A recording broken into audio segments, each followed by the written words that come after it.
Hello everyone and welcome back to the Common Sense Crypto channel. As with you always, this is Rich doing another video today on XRP. So I hope you're all having a wonderful day today wherever you are in this great world. We're going to talk about XRP, but before I get started, I'm probably going to take tomorrow off. I got a lot of things to catch up on and I just wanted to give you all heads up ahead of time.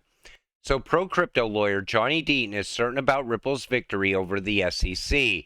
I have no doubt Ripple will win, and the current Supreme Court will shut down the SEC Gov's gross overreach. The West Virginia versus EPA case is all you need to read to agree with me. Ripple's summary judgment brief is already an extremely well-written appellate brief.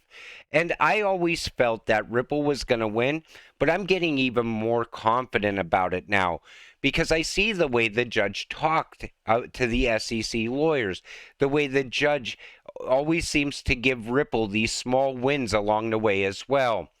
Per John Deaton, the SEC's claims are so stupidly outrageous that it argues a person who acquires XRP in Japan is in a common enterprise with Ripple and all other XRP holders, and XRP is a security, even though Japan's own regulator says it's not.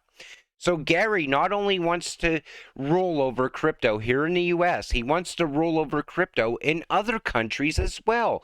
Does he not realize his authority ends at the US border? It's getting really out of hand. You are compromised, Gary Gensler. Resign. China owns you. Was Gensler told to take it easy on China by the Biden administration? FTX wiped billions in customer funds, but Diddy wiped out $65 billion and Gary has said nothing. Instead, his calendar is filled with meetings with Chinese regulators. That's what I believe is really happening here. Gary Gensler, a former employee of Goldman Sachs and Hillary Clinton's CFO, becomes chairman of the SEC. Gary Gensler was nominated by President Biden, the same Biden who is being investigated by Senator Grassley for corruption related to his son's foreign dealings.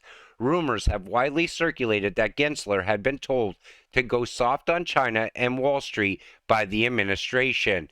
And I could see that happening because I believe this administration also wants to crush innovation here in the U.S. and let the rest of the world get ahead of us at this point. And it's not hard to see it happening. Look at the way he lets Gary have free reign over crypto right now. That says enough. A month later, on his last day as a commissioner, Clayton would join two Democratic commissioners in filing a historic action in the cryptocurrency space against XRP/Ripple, erasing $15 billion in value overnight. According to the SEC's hypocritical arguments revealed in court documents, there's a strong belief that Clayton filed the complaint to appease the incoming administration. No doubt he had something to hide, and likely it is related to China. And there's no doubt in my mind that that's what was really going on. And right now, Gary's shaking down the crypto space as well. Look at all the money that the SEC's pulling in fines. Facts. The SEC is purposely driving innovation out of America and making it hard to start businesses here. These unelected bureaucrats need to have some accountability for their cartel-run enforcement actions against the regulated companies like Ripple. And it's a double standard as well. Ripple goes in there fully transparent, gets hit with a lawsuit. Other companies come in shady as hell, already committing crimes, and they get free passes. There's something wrong here. Brian Armstrong, CEO of the Coinbase crypto exchange, said last week that the United States risks losing its status as a financial center if there is no clear crypto regulation. He and the CEO of Kraken have called on Congress to act soon to pass clear crypto regulations. And right now, the crypto space is in chaos because of the lack of regulations. No one knows which way to turn. So what happens? They stop using certain things like staking. They stop coming up with new tokens because right out of the gate, they're going to be called securities. Congress, listening? I'm American, but my crypto startup won't be. Yes, bear markets are for building in crypto. Yes, I'm bullish on 2023 being the year more builders start to impact the real world through to the growing interest in bringing real-world assets on-chain, and importantly, the explosion of interest in projects in the regenerative finance space. Yes, I am extremely bearish on the US as a place for builders to launch crypto projects, especially if there is or could be a token tied to their business. So what happens? That business decides to open up in a foreign country. That's what's going on. And the US is going to get left behind if this continues. U.S. Senator Toomey introduces stablecoin bill as Congress ends. And that's what they're really looking at right now is stablecoins. I said we're going to have regulations around stablecoins before we have actual cryptocurrency regulations put in place. By digitizing the U.S. dollar and making it available on a global, instant, and nearly cost-free basis, stablecoins could be widely used across the physical economy in a variety of ways.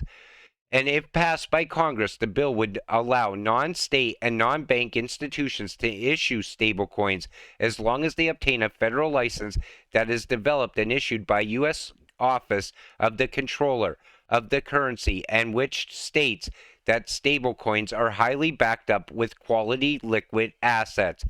So that's what they want. And I believe that's because they're also going to try to fast track a CBDC at some point.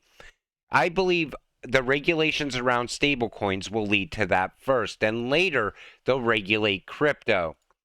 Businesses are embracing crypto solutions to improve operations, increase agility, lower costs, better serve customers, preparing your business to be crypto competitive. This comes from Ripple. And we know Ripple's going after enterprise and business now. And some businesses will definitely benefit from using ODL, on-demand liquidity. And it's just no longer for the banks. It's going to be so many things tied to XRP in the future. JP Morgan will be using XRP. Ripple is the first body member of ISO 222. The document below was published on his official website after JP Morgan stated XRP is poised for significant adoption. And you see right here from jpmorgan.com, Ripple, cross-border payment infrastructure intended to use cryptocurrency XRP as settlement instrument. I feel that JP Morgan knows that SWIFT is not the option for them. At some point, JP Morgan and Ripple are going to be working hand in hand. It's just a matter of time. Because Bank of America flips JP Morgan for the #1 spot once XRP gets clarity from Judge Torres. Now we know that Bank of America is already ready to go live with ODL. That could give them the upper hand over JP Morgan. That's why I said I feel JP Morgan is going to look for the best way to stay competitive, and that's through RippleNet and XRP. Worth noting that more corporates are interested in using services like Ripple compared to Swift GPI. And we see here real-time payments, same-day ACH, blockchain Ripple came in third ahead of Swift GPI. That says enough right there.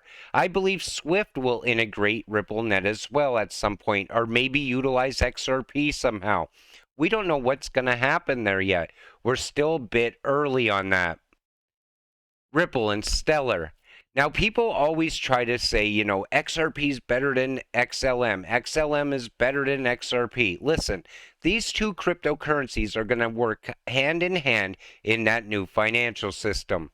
Achieve greater transaction tracking, trust, and transparency is a goal shared by technology solutions such as Swift's GPI and the many consortia projects based on distributed ledger technology that are moving closer to implementation.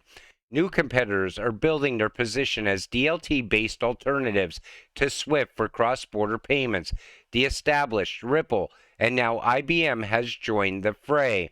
Now, a lot of people think that IBM and XLM partnership is dead, but I pointed it out in an XLM video how IBM still talks about Stellar and XLM. People still don't understand that those two are going to work together as well. It's all coming together little by little. Brad Garlinghouse, 99% of cryptocurrencies will probably go to zero. So where is the money from those cryptocurrencies going to flow into? It's definitely going to flow into the handful of coins that are left, these ISO coins, because we know these are the cryptocurrencies of the future. Yet people still don't understand that either. The good thing, though, is new investors coming into crypto. I see it all the time on crypto Twitter. Can someone point me in the right direction? I'm a first time crypto investor. Some come in already talking about utility and real world use case. I feel everything's changing because the world is changing. The direction we're going in is changing. I know at some point the US is going to fall into that liquidity crisis. They're going to welcome Ripple with open arms. They're going to want to use XRP for on demand liquidity no matter what. It's just a matter of time. That's what makes me continue holding XRP. I know the future it has, and we could see it all coming together now, clear as day. But like I always tell you, now's the time you stay patient, you stay positive, you continue holding. I know it gets frustrating, especially when you see all that sideways action inside the chart. It gets old seeing it. But at some point, we're going to get that explosive move. Hopefully, this case ends before ISO goes live in March. That's what I'm really hoping for, because if that happens, I believe XRP is going to surpass $10 easily, and everyone will be euphoric all of a sudden. Everybody will be talking about XRP. But with that said, I'm going to wrap up this video. I want to thank you all for watching. I appreciate all of you watching my videos. We'll see you in the next one. Have a great night.